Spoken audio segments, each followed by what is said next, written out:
Hey, so I wanted to do a video on extremism. It's ideology, um, where I think it's rooted naturally. Um, it's use in psychology and warfare. So basically, you have a fundamental problem, I think, with human nature, especially the nature of man in a structured society, and that's ego and competition, right?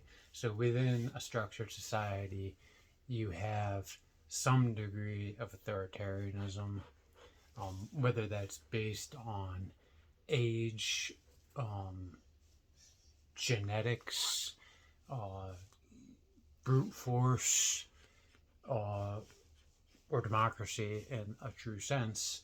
Um, it almost is irrelevant because there is a implied submission to an authority when you are in a society.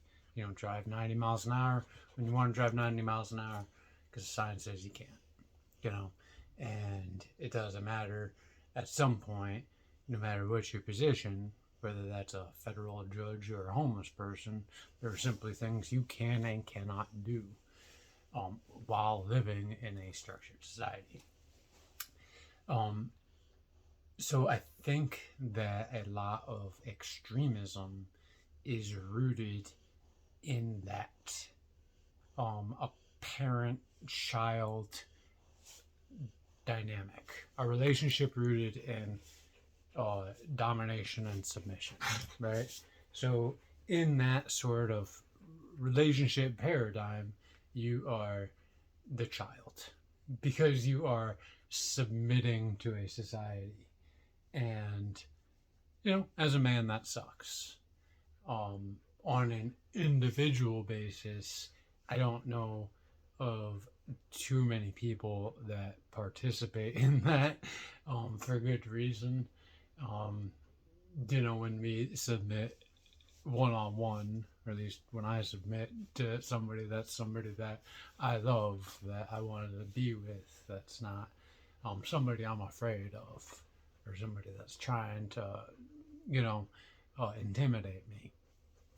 So that's basically what it is. In order to compel the submission of a man, you need a large group. Otherwise, you'll be met with opposition that you probably um, couldn't compensate for without a large group. So that's society, but that's also gangs. That's also slavery. That's also a lot of things that we generally refer to as bad, and they are because of the suffering that they cause. But ultimately, it is rooted in that same parent child psychology. Now, we're I think we have to be very cautious as sovereign grown men is being um, misled by a parent child relationship dynamic into a slavery dynamic or a war crimes dynamic where essentially um, you're being forced into submission to the point where you are sacrificing your own life and liberty or taking the life of liberty of somebody else at their request. So basically, at this point in my life, I've taken the extreme perspective of rejecting extremism in almost all of its forms. I attempt, with good faith, to be a contrarian, to question myself, and then to question the answers I give myself, but to definitely question the information I'm getting from other people, because I recognize this extremism psychology growing and moving throughout our society. It's not how it was.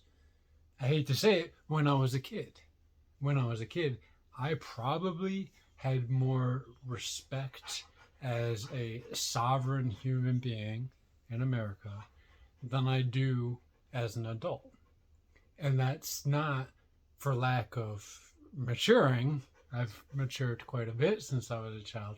That is the society I'm living within, adopting an extremist mentality, a parent-child mentality, and imposing that as a mechanism to acquire more power than capitalism was providing them, right? So capitalism gives us power through the products of our labor, but if we want more power than capitalism can give us, then we need to start engaging in arbitrary domination, right? And whether that's theft or fraud or cheap tricks of psychology to mask theft or fraud, it doesn't really matter.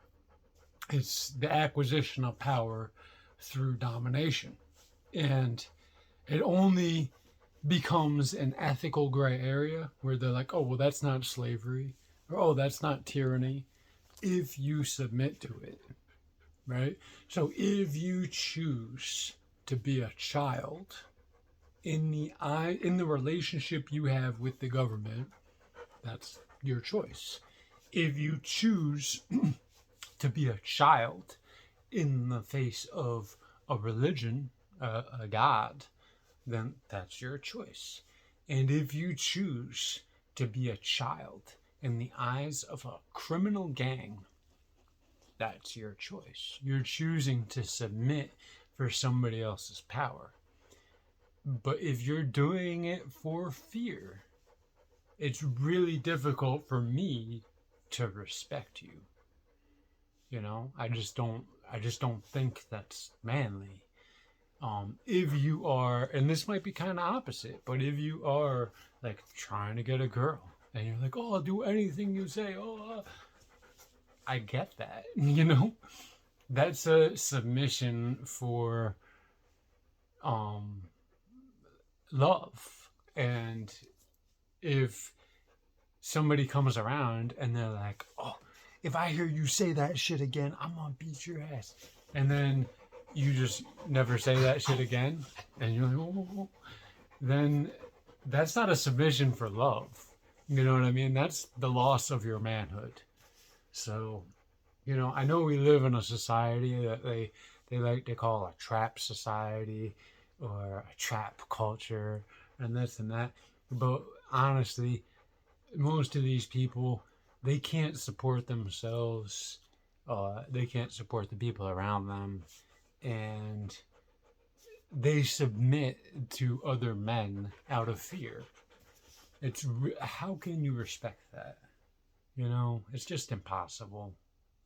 So the use of extremism in our society today is used to induce fear in order to solicit submission, right? So you're with us or you're against us. You are with the Muslims or you are with the Jewish people. You are for a patriarchal society or you are for a matriarchal society. And all these things, all these very binary concepts are vehicles to impose an identity and then use that imposed identity to control your behavior. And it is only possible when you choose to submit to extremist ideologies. And it's really an unethical psychological trip. An unethical psychological trick. Manipulation. It's an unethical manipulation in order to acquire unearned power. It's just what it is. Any professional psychologist involved in that should lose their license.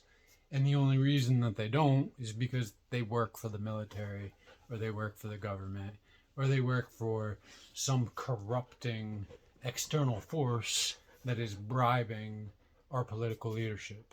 So you could have a group of psychologists that literally are funded by the state of Israel, who are paying our elected leaders and intentionally trying to draw our soldiers into a war that will cost them their lives. That's unethical in any aspect. And you can say, "Oh, the Jews were victims of a Holocaust. How dare?" No. That's insane to say here's a clear evidence of a felony. That's undeniably a war crime. That's undeniably an unethical use of medical knowledge. It is absolutely deplorable in its intention and its consequences, and then to attempt to justify it with an unrelated crime that happened to another individual. It's something that conflates and incites emotion into something that should be very professional and should be very clinical.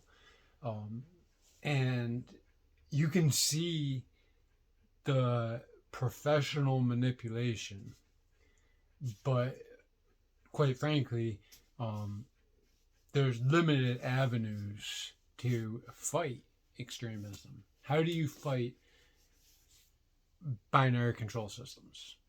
You're given two options. It's a function of power, right? So as long as you're only given two options, then you don't have the power. The person giving you the options has the power.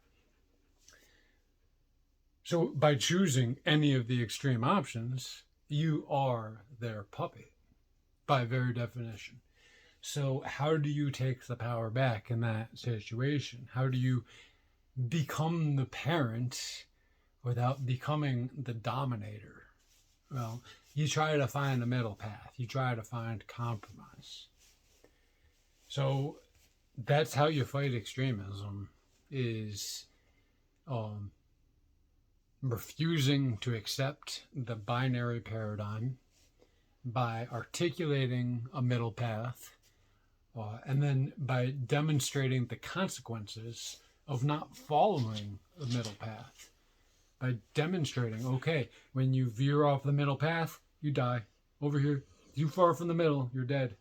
And over here, you extreme too far to the left, oh, you're dead.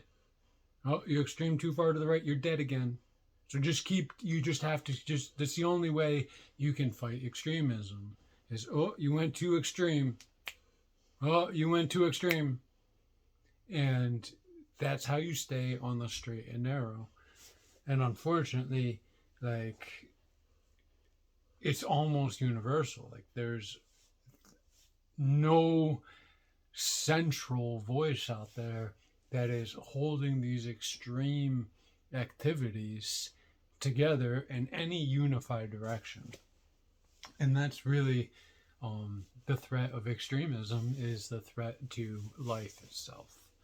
Because really, extreme anything is not cohesive with life. It's how you end life. Extreme radiation, dead. Extreme hydration, dead. Extreme electromagnetic radiation, dead. Complete absence of electromagnetic radiation, dead. Complete absence of water, dead. It's just complete absence of radiation, dead. You can't escape it. And even communication. Oh, you want Communication's good, right? Okay, well, you want Neuralink then. You want to be in constant communication with the government. Every thought, every emotion, dead. Oh, you want no communication then. You never want to talk to anybody again for the rest of your life. Dead. So when you're facing these extreme options, understand you are facing death. You are looking at death in one way and then death in another way. So anybody who's giving you an extreme choice is trying to kill you. You know, that's not your dad. That's not your mom. Unless your mom and dad are kind of like my mom and dad. Whatever. These people are not your friends. These people are not trying to nurture you and to grow you as an individual. They're trying to dominate your behavior for their benefit. That's the parent that's not your parent. That's the daddy who's not your dad. He is attempting to capitalize on that psychological relationship for the function of exploitation, right? So that priest, he's not your dad. You know, he's working 1 day a week, and you can barely call that work. You know, the government, that's not your dad. That's not your mom. They call it work 5 days a week, but they maybe work a half a day a week in actual productivity. They simply sit around the office all day. It's what they do. I've seen them. They don't work. So these people are not your parents. They are riding the gravy train of your childlike submission. And unfortunately, there's just too many of them now to self-sustain that parasitic paradigm. And extremism is the root of that. And the real blame, you can't blame them because it's a vulnerability of our minds that is being exploited. But the real fault, the real sin in all of this is submission to fear. I don't think anybody will ever be punished for begging for love. But I do think people will be punished for begging for their lives. It's just what America has come to.